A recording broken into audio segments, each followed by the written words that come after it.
తన polling booth లో అందరికన్నా ముందు ఓటు వేశాడని సోషల్ మీడియాలో పెట్టుకోవడం జరిగింది.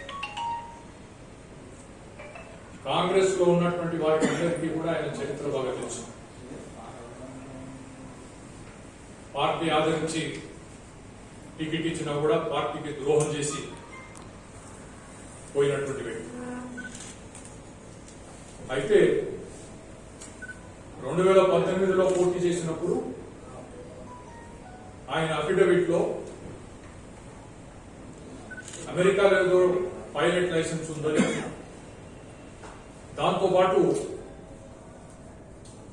తాను చదువుకున్నది నారాయణగూడలో ఉన్నటువంటి టెట్రాహైడ్రాన్ జూనియర్ కాలేజీలో ఇంటర్మీడియట్ చదివినాననేటువంటి అఫిడవిట్ ఇవ్వడం జరిగింది.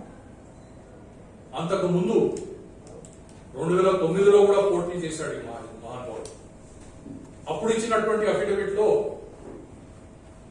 BTech MS from Sweden, BTech MTech చేసి చివరికి ఇంటర్మీడియట్ అని చెప్పి చెప్పుకోవాల్సినటువంటి పరిస్థితి ఆ రోజు మనం చూసాం. అసెంబ్లీలో ఎన్నికైన తర్వాత అసెంబ్లీ వెబ్సైట్ లో ఎమ్మెల్యేస్ ప్రొఫైల్ అని పెడతారు. అందరూ కూడా వారి ప్రొఫైల్ రాసిస్తారు. మళ్ళీ సడన్ గా ఇంటర్మీడియట్ కు ఎంఎస్ స్వీడన్ అయిపోయాడు. మొన్న పట్టభద్రుల నియోజకవర్గంలో ఓటర్ నమోదు చేసుకోవడానికి తాను సమర్పించినటువంటి సర్టిఫికెట్ ఏమిటంటే కోర్స్ కంప్లీషన్ సర్టిఫికెట్. మొత్తం కావలసినటువంటి దాంట్లో సగం వరకే చేసినటువంటి కోర్స్ వర్క్ పూర్తయింది. డిగ్రీ మాత్రం ఇంకో నెల తర్వాత ఇస్తామని చెప్పి 2006లో ఇచ్చినటువంటి సర్టిఫికేట్ గా, అది స్వీడన్ కాలేజీలో ఇచ్చినటువంటి సర్టిఫికేట్ గా అక్కడ దాఖలు చేయడం జరిగింది. ఎన్నికల అధికారి ఎవరైతే అక్కడ నమోదు చేసుకునేటువంటి అధికారి ఉన్నాడో ఒక పెద్ద గుంపుగా పోయి ఇంచుమించుగా దౌర్జన్యం చేసినట్టు తన ఫార్మ్ 18 సబ్మిట్ చేస్తే అధికారి ఎమ్మెల్యే ఇచ్చాడు కదా అని చెప్పి ఈయన ఎన్రోల్ చేశాడు. అది పొరపాటు జరిగింది. డిగ్రీ సర్టిఫికెట్ కూడా కాదు. ఇంతేకాదు, ఇవన్నీ కూడా వచ్చిన తర్వాత వెంటనే రామ్మోహన్ రెడ్డి గారు, చిన్నారెడ్డి గారు, రమేష్ గారు వీళ్ళంతా కూడా స్పందించారు. వెంటనే ఈ విషయాలన్నీ కూడా పరిశీలించిన తర్వాత ఇంకో కొత్త విషయం వచ్చింది బయట. ఇంతవరకు ఏమిటి? Intermediate, BTech, MS. కొత్తగా ఏమొచ్చిందంటే ఎంబీఏ. అది కూడా కాలిఫోర్నియా స్టేట్ యూనివర్సిటీ. మాజీ ఎంపీ కొండ విశ్వేశ్వర రెడ్డి గారి కుమారుడు, ఆయన పేరేదో ఉంది, ఆ కంపెనీలో రోహిత్ రెడ్డి గారు, వీళ్ళిద్దరు పార్ట్నర్స్. రోహిత్ రెడ్డి గారు డైరెక్టర్ గా ఆ డైరెక్టర్స్ ప్రొఫైల్ ఇదంతా కూడా వెబ్సైట్ లో నిన్న రాత్రి తీసినటువంటిది. ఏదో ఎక్కడి నుంచో మేము చెప్పినటువంటి మాటలు కాదు, అంతా పబ్లిక్ డొమైన్ లో ఉంది, ఎవరైనా వెరిఫై చేసుకోవచ్చు. వెబ్సైట్ లో ఏముందంటే MS masters degree in electrical engineering, దీంతో పాటు master of business administration from California State university అని ఉంది. ఇంకా ఎన్ని బయటకు వస్తాయో. Rohit Reddy is a habitual offender. ఇలాంటి మోసాలు చేయడం అతనికి అలవాటైపోయింది. ఒక అఫిడవిట్ ఇంకో అఫిడవిట్ పొందలేదు. తప్పుడు అఫిడవిట్ ఇవ్వడంలో ఎన్నికల సంఘం దీన్ని చాలా తీవ్రంగా పరిగణించాలని చెప్పి మేము ఈరోజు సిఇఓ శశాంక్ గోయల్ గారిని కలిసి చెప్పడం జరిగింది. ఇన్ని మాస్టర్స్ డిగ్రీ ఎంబీఏ ఉంది కానీ గ్రాడ్యుయేషన్ ఎక్కడ అనేది ఎక్కడా లేదు. ఇవన్నీ చూస్తే మాకు అనుమానం ఏమిటంటే అసలు గ్రాడ్యుయేషన్ లేదు, ఏం లేదు. కేవలం ఇంటర్మీడియట్ చదువుకున్నటువంటి రోహిత్ రెడ్డి బయట అందరికీ బయట చలామణి పెద్ద మనిషిగా చలామణి అవుతూ ప్రతి ఒక్కరిని మోసం చేస్తున్నటువంటి వైనం ఇప్పుడు బయటపడింది. ప్రజలను మోసం చేశాడు.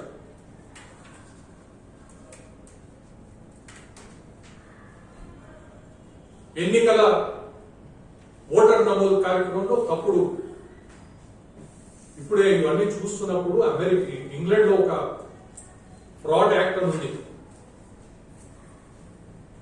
ఫ్రాడ్ బై ఫేక్ రిప్రజెంటేషన్ చేస్తే 10 సంవత్సరాల వరకు కూడా శిక్ష పడుతుంది. ఇంగ్లాండ్ లాంటి దేశం అయితే ఇది మీరు దీన్ని సాగదీయకూడదు. వెంటనే దీనిపైన పూర్తి స్థాయిలో ఎంక్వైరీ జరిపించాలని చెప్పి మేము శశాంక్ గోయల్ గారిని కోరడం జరిగింది. ఆయన వికారాబాద్ కలెక్టర్ కు రాస్తామన్నారు.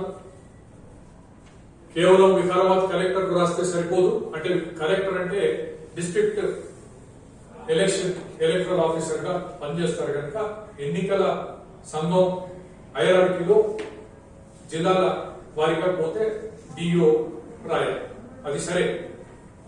కానీ ఇంకో విషయం గోయల్ గారికి గుర్తు చేశాం. అక్టోబర్ 7వ తేదీ నాడు నేను నిరంజన్ గారు శశాంక్ గోయల్ గారిని కలిసి గతంలో కరీంనగర్, నిజామాబాద్, ఆదిలాబాద్ నియోజకవర్గాల ఎమ్మెల్సీ ఎలక్షన్ జరిగినప్పుడు, జిల్లాలో ఎమ్మెల్సీ ఎలక్షన్ జరిగినప్పుడు జీవన్ రెడ్డి గారు గెలిచారు. టిఆర్ఎస్ పోటీలో లేదు, వారు మద్దతు ఇచ్చినటువంటి వాడు పరాజయం పాలేదు. ఆనాటి నుంచి కుట్రపూరితంగా దొంగ సర్టిఫికెట్లతో మొన్న జరిగినటువంటి ఎలక్షన్ లో ఓటర్ల నమోదు కార్యక్రమం కొనసాగించాలనేటువంటి కుట్ర జరుగుతుంది. దీన్ని మీరు అరికట్టాల్సినటువంటి బాధ్యత మీపై ఉందని చెప్పి గోయల్ గారికి చెప్పినప్పుడు పొరపాటు చేసినటువంటి వారిపైన తప్పకుండా మేము చర్య తీసుకుంటామని చెప్పి ఆ రోజు ఆయన మీడియాతో కూడా మాట్లాడుతూ చెప్పడం జరిగింది. ఆ విషయాన్ని గుర్తు చేశాం. ఆ రోజు వారికి 2014 సెప్టెంబర్ నుండి 2020 ఆగస్టు వరకు 8 సందర్భాలలో ఈ ఫేక్ సర్టిఫికెట్స్ ద్వారా ఫేక్ సర్టిఫికెట్స్ ఇచ్చేటువంటి వారిపైన ముఠాలపై వారిని అరెస్ట్ చేసి బయట పెట్టడం జరిగింది అనేటువంటిది చివరిలో ఆగస్టు 2020లో హైదరాబాద్ పోలీసు వారి వెబ్సైట్, వారి ఫేస్బుక్ పేజ్ లో పెట్టారు. మేము ఒక ముఠాన్ని అరెస్ట్ చేసి దాంట్లో 5 బయట పెట్టి 5 అరెస్ట్ చేశాం. అమీర్పేట్ సెంటర్ అనేటువంటి మాట కూడా వచ్చింది. ఇవన్నీ ఇంత పెద్ద ఎత్తున ఫేక్ డిగ్రీ సర్టిఫికెట్లు బయటకు వస్తుండేటువంటి నేపథ్యంలో ఇంత పెద్ద మోసకారైనటువంటి రోహిత్ రెడ్డి పాత్ర ఏమైనా ఉంటుందా? హైదరాబాద్ పోలీసు, తెలంగాణ పోలీసు వారు దీనిపైన చాలా సంవత్సరాలుగా దర్యాప్తులు జరుపుతున్నారు. ఈయన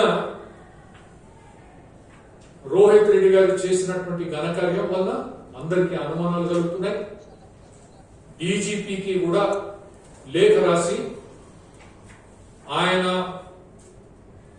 అఫిడవిట్ లో పేర్కొన్నటువంటిది, దాంతో పాటు ఈ ఎవరెస్ట్ కంపెనీని విశ్వేశ్వర రెడ్డి గారి కుమారుడితో ఈయన పార్ట్నర్ గా, ఆయన వాళ్ళకు పార్ట్నర్ గా ఉన్నటువంటి కంపెనీలో ఎంబీఏ డిగ్రీ కూడా ఉంది అనేటువంటి మాట చెప్పడం జరిగింది.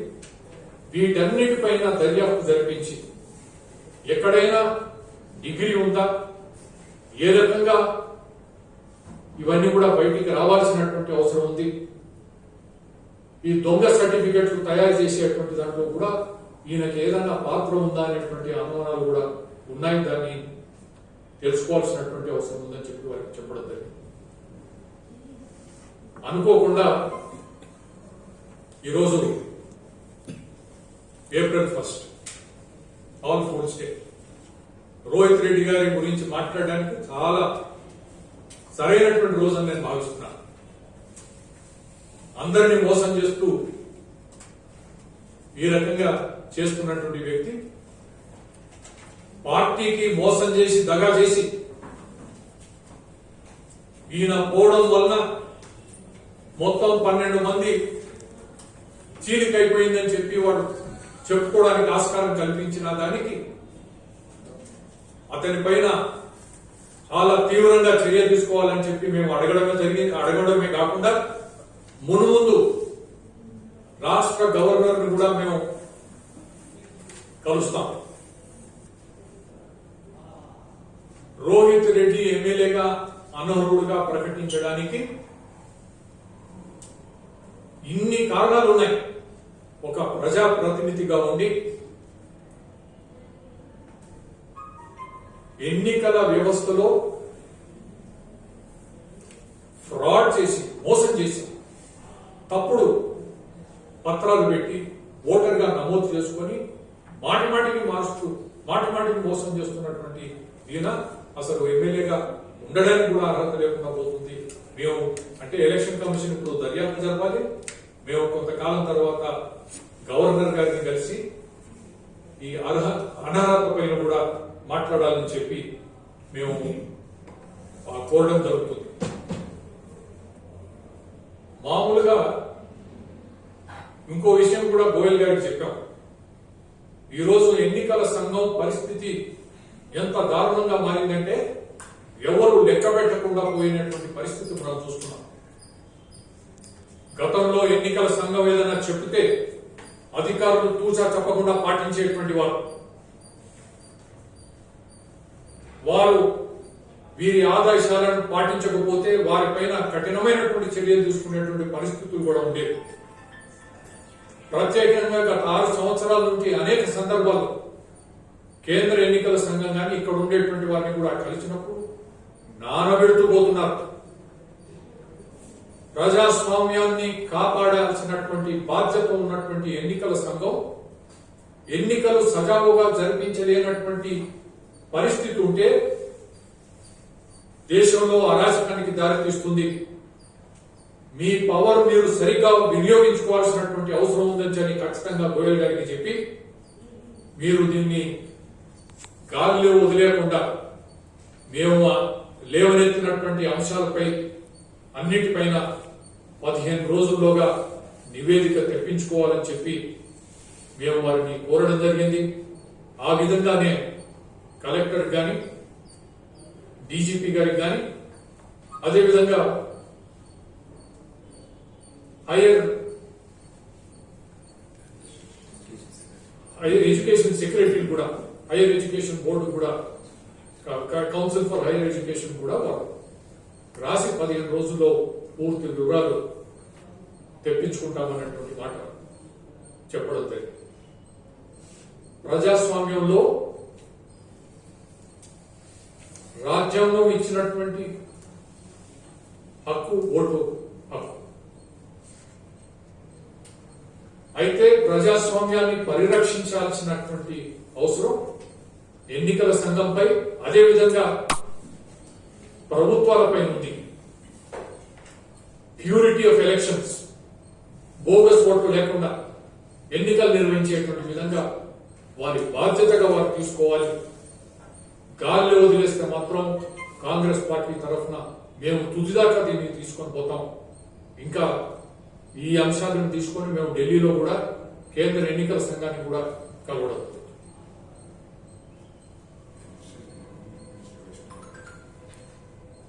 ఈ ఆయన ఇచ్చినటువంటి సర్టిఫికెట్ ఏదైతే ఉందో, ఏదంటే మన కోర్స్ కంప్లీషన్ సర్టిఫికెట్ ఏదైతే ఇచ్చారో దాన్ని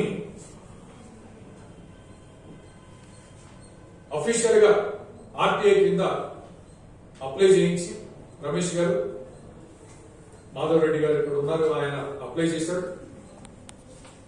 దానిపైన తహసీల్దార్ ఎండార్స్మెంట్ తో వచ్చినటువంటి అన్ని అధికారికంగా ఉన్నటువంటి పత్రాలు మేము ఇచ్చినటువంటి ఈరోజు రిప్రజెంటేషన్ తో ఏది కూడా డౌట్ పడడానికి ఏ మాత్రం ఆస్కారం లేదు. అన్ని చాలా స్పష్టంగా బ్లాక్ అండ్ వైట్ లో ఉన్నాయి. యాక్షన్ కూడా అంత ఖచ్చితంగా తొందరగా తీసుకోవాలని చెప్పి వారు చెప్పడం.